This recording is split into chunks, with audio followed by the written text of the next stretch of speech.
¿Qué onda con tu vida, con la iglesia y con el mundo de hoy? Es un programa conducido por el padre Roberto Figueroa, padre Gerardo de la Rosa y 3 invitadas súper especiales que te alegrarán la mañana, además de darte mensajes de fe. Ni para el arranque. Entonces, vamos al Evangelio en 3 trofeos. Digo, en 3 es que digo, en awards. Pues, 3 trofeos.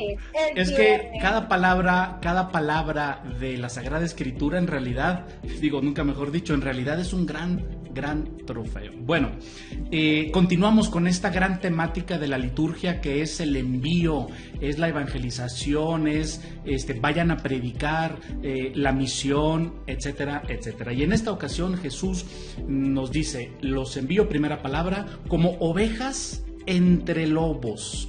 Efectivamente, ya hemos dicho que tú y yo somos evangelizadores, somos enviados.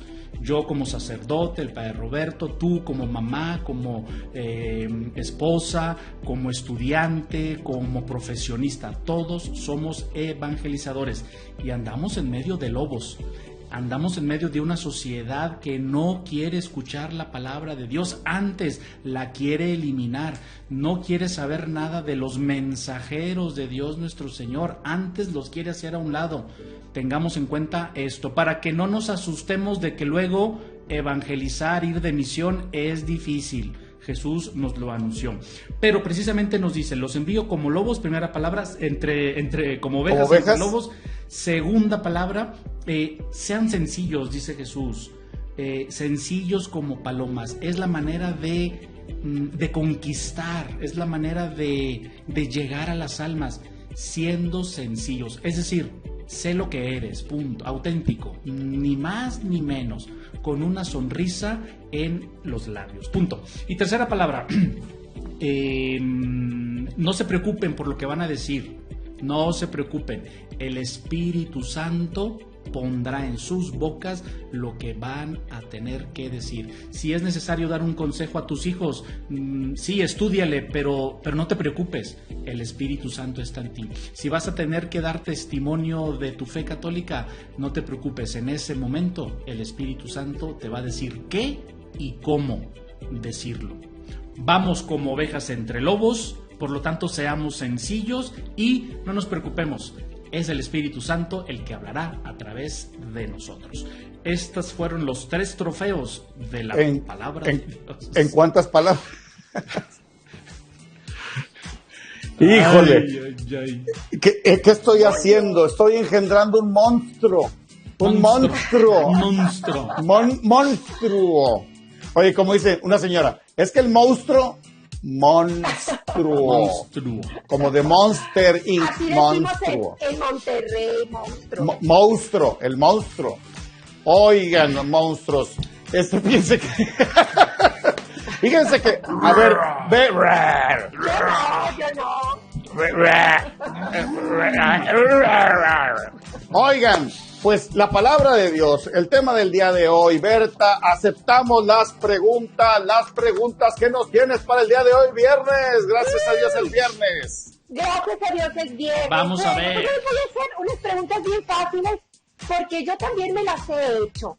Porque fíjense que yo tengo la fortuna de vivir en Monterrey, en una colonia, en la misma cuadra de la iglesia de San Jerónimo. Y por ahí yo he escuchado que San Jerónimo tuvo mucho que ver con la Sagrada Escritura. A ver, cuéntenme, eso no me lo sé, he escuchado, pero no sé bien. ¿Quién me lo quiere responder? O sea, ¿está diciendo que Berta o qué pareja? A ver. San Jerónimo. A ver. San Jerónimo, como ustedes saben, él se fue a vivir, presbítero, él se fue a vivir a Belén, donde nació nuestro Señor Jesucristo. Y él sabía varios idiomas. Él sabía latín, sabía griego, sabía hebreo, arameo. Así es que él, en Belén, empieza a estudiar la Sagrada Escritura, pero buscando los rollos, los textos en original. Y como sabía latín, en papiros o pergaminos, y como saben, él era perfecto latinista. ¿Qué es lo que él hace? Traduce la Sagrada Escritura del griego, del hebreo, del arameo, lo traduce al latín en una lengua muy accesible, porque hay maneras de hablar. Voy a poner un ejemplo para que sea más comprensible esto. No es lo mismo en un saludo decir ¿qué onda?, como nosotros decimos, a decir hola, a decir ¿cómo amaneció tu corazón el día de hoy?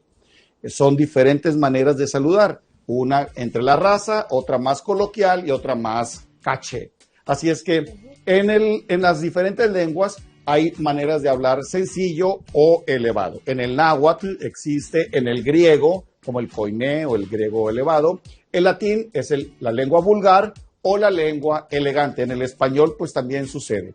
Así es que en la lengua en la que escribe es en el latín vulgar, que podían comprender, pues, el pueblo, como también, obviamente, en la iglesia. Por eso se llama Vulgata.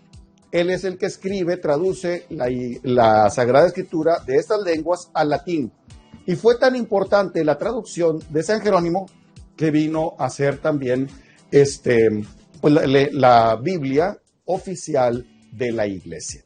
La traducción oficial de la iglesia es la de la Vulgata, que aun y cuando pues puede haber una mejor traducción al latín, ya quedó esta Vulgata como la Biblia oficial de la iglesia. Y recordemos que el latín es la lengua oficial de la iglesia. Aunque es una lengua muerta, sigue siendo lengua oficial. Y de ahí no, sino hubo otro santo, San Cirilo, que también se dio a la tarea, Berta, de traducir la Sagrada Escritura precisamente en cirílico, ¿verdad? Para todos aquellos pueblos eslavos, si no recuerdo mal. Sí, claro, Cirilo y Metodio. Cirilo y Metodio, pero se la tradujo, fíjate, para ellos. No le cambió el mensaje, no le cambió el sentido, sino que la tradujo, la aplicó al lenguaje que ellos podían entender, la palabra de Dios nuestro Señor, ¿verdad? Entonces, todas estas traducciones siguen manteniendo el mensaje original, el mensaje de salvación, el mensaje de Dios, pero fíjate lo maravilloso que es la palabra de Dios, que es viva y eficaz, está para todos y para todos los tiempos. La pudieron entender allá los eslavos y en el día de hoy la podemos entender también nosotros en español y el mensaje es el mismo. Esta es la palabra de Dios que es viva y eficaz y hace milagros, por cierto. Y antes de ir a la pausa, quiero contar una anécdota de San Jerónimo. Está en sus escritos. Pues no nos vamos a ir a la pausa entonces. No nos vamos a ir a la pausa. Es que él, para que sigan esta recomendación de San Jerónimo a su sobrina. San Jerónimo a su sobrina le dice que sea tan asidua a la lectura de la palabra de Dios, que los textos toquen su rostro al dormir. ¿Qué significa? Que estés leyendo la palabra de Dios y que estés ya como que cayéndote dormida. Y yo así le hago. Al minuto de leer la Biblia, mira. Así es. Continúa enterándote qué onda con tu vida, la iglesia y el mundo de hoy al descargar la aplicación de Guadalupe Radio sin costo. Y regístrate de manera sencilla para que no te pierdas del contenido completo de ¿Qué onda?